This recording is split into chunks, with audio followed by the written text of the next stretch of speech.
তোমাদের কার কার এঁচোড়ের তরকারি ফেভারিট? আমার তো অনেকটা বেশি ফেভারিট।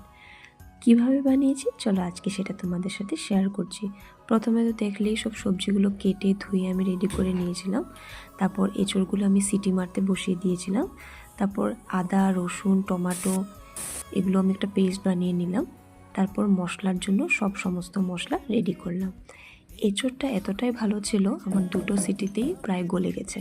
যেহেতু তেলটা আর মশলাটা আমরা সবসময় চেষ্টা করি একটু কম খেতে, কিন্তু এসব ধরনের যখন তরকারি বাড়িতে বানানো হয় না, তখন তো কম দিয়ে পারা যায় না, বলো, খেতে একদমই টেস্ট হয় না। তো যাই হোক, এদিকে আমি আলুগুলোকে আগে ভেজে উঠিয়ে রাখলাম। তারপর ওই তেলের মধ্যে আমি এঁচোড়গুলো ভেজে নিয়েছিলাম। ভেজে উঠিয়ে রাখার পর আমি আরেকটু তেল দিয়ে সেখানের মধ্যে জিরে দিলাম, থেতো করে রাখা দারচিনি, এলাচ আর একটা শুকনো লঙ্কা দিয়ে দিলাম। তারপর সব মশলাগুলো আমি দিয়ে দিলাম। তারপর পেস্ট যে করে রেখেছিলাম ওগুলো ঢেলে দিলাম, একটু চিনি অ্যাড করেছি। তারপরে ভেজে রাখা এঁচোড় আর আলুগুলো দিয়ে নাড়াচাড়া করে আমি গরম জল অ্যাড করে দিলাম। 2টো কাঁচা লঙ্কা ফেলে দিয়েছিলাম। তারপর ঢেকে রেখে নামানোর আগে আমি গরম মশলা দিয়ে নামিয়েছিলাম।